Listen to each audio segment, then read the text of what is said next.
Jen here. I'm in front of the camera today for a special video, a book review on a new coloring book that I was given an advanced copy of. So yeah, this is very different for me, but hopefully this won't be the last time that I have the guts to do this kind of thing.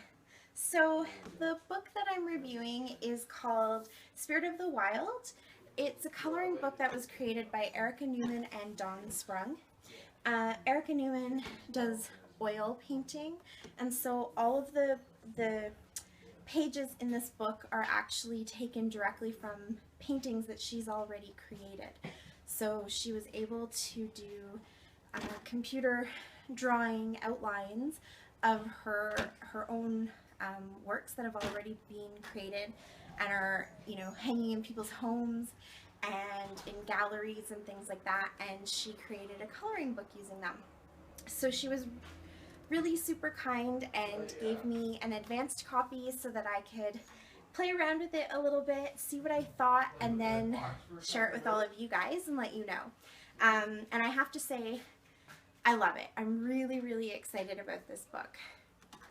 So let me show you what it looks like on the inside. All of the pages have the artwork on one side, and then they have these beautiful poems that were written by Dawn Sprung to go with each piece of art.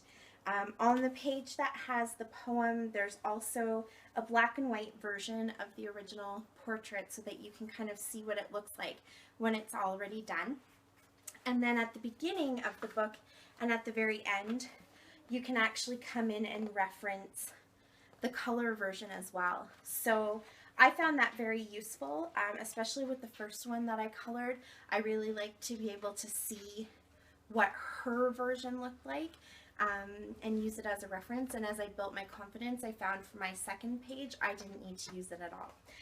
So you can see there I showed you that's a moose.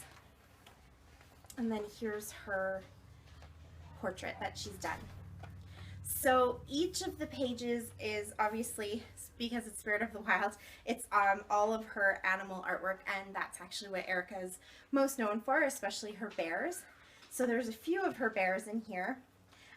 She's included a few guidelines or instructions, just tips on how to color the pages if you want them to look more lifelike. So things on how to deal with the eyes, on, you know, color gradients and stuff like that. You can follow this to a T and make very realistic, beautiful versions of her art, or you can just do what you want and have fun. I stuck to the color rules more so when I did my very first one, and I really followed her original. But for the second page that I did, I didn't even look at them, and I just picked colors and I went with it, and I found that it didn't really matter. By the time the page was done, you could see exactly what the picture was supposed to be, and you have this beautiful work of art. So I was really happy with that. So I'll show you the first page that I did. Of course, it was the fox. My middle son is my little fox. So here you go. So as you can see, I kept it very realistic. It's a little bit different from hers just because I find her picture has a lot of white in it, and because I didn't want to just, you know, use white as a color, I filled it in with a lot of creams and oranges, and then I did sort of the complementary colors of purples and blues in the background. I had so much fun coloring this in. I was really impressed with the way that the pencil crayons worked on the paper. The paper seems very smooth. The paper seems very smooth, but it actually does have a little bit of tooth to it. So the pencil crayon really does stick really nice, and you get a little bit of that texture that I really like with it. The purples here are Stettler pens, the fine line pens, and they colored beautifully on this as well, and I'm really happy to say they didn't bleed through, so that is a good thing. The paper is fairly thick, so I think most water-based markers would definitely work on this paper. Erica had mentioned that things like Copics and other alcohol markers will seep through, so you'll see them on the back. However, each of the pages is perforated, so I think if that is your favorite way of coloring, you could definitely pull these pages out and put them down on a surface that won't get wrecked, and then that way you can color in whatever medium you want and frame them when you're done. So that's a lot of fun. I really enjoyed just sort of taking my time and watching as the picture came to life, because when you go from these black and white outlines, even though you have a reference picture, it's still a little bit hard to see what it's going to look like. So I found with every new section that I colored in, the picture was coming more and more to life, and that's something that's really unique about this book that you don't get in other coloring books, because generally other coloring books, you can see the outlines, you know exactly what you're coloring. So I found that a lot of fun. It was sort of a journey or an adventure that you were taking, and it's a little bit,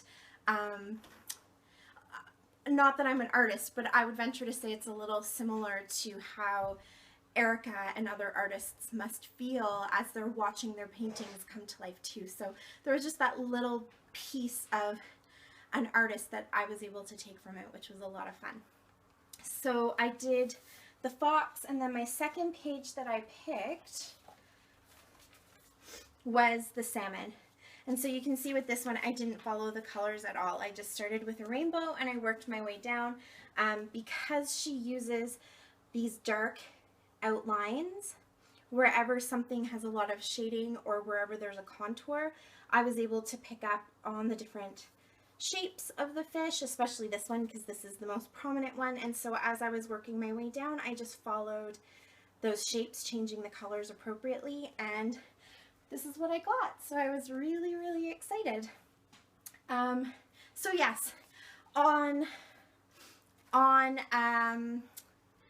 a scale of 1 to 5, I definitely give this 5 stars. I have been anticipating it for a long time. I was not let down at all. It's a beautiful book. A lot of heart went into this book, and I think that this would make a very good addition to your collection of coloring books. It's very unique and different from other coloring books. It's a little more advanced, I guess, in the sense that you can really play with shadows and color and mixing colors together, and, you know, working on different color schemes to get these beautiful pieces of art to pop out. It takes a little bit more thought, so as you're coloring, you're sort of more focused on what you're doing, which is really nice sometimes, kind of the opposite as far as therapy, where other coloring is a little more mindless. This one you're paying a little more attention and you're kind of focused on what you're doing, and it's a great journey from having these black and white lines to suddenly having a beautiful work of art. So I was really impressed with it. I'm really happy with the quality. The book is beautiful, and I definitely recommend it for anyone out there looking for something new and fun and unique to add to their coloring, or someone who's kind of tried it all and is looking for something new. This is definitely a great place to start. So run out and get yourself a copy. You won't regret it. I'll leave all of the details down below with links to where you can get your own copy, and I hope you have lots of fun. So thanks so much for tolerating me in front of the camera for the very first time. I really appreciate everyone who stopped by to watch and who gives a thumbs up and subscribes. I love it. Thank you so much.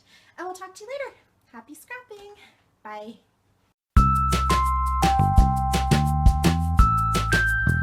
You stand there. I'm going to just wave to you. Tell me if it looks normal, okay? Hi there. Jen here. No. No. No. Hey there. Jen here. No. Hi. Jen here. There. Was that good? Yeah, you sound like a man.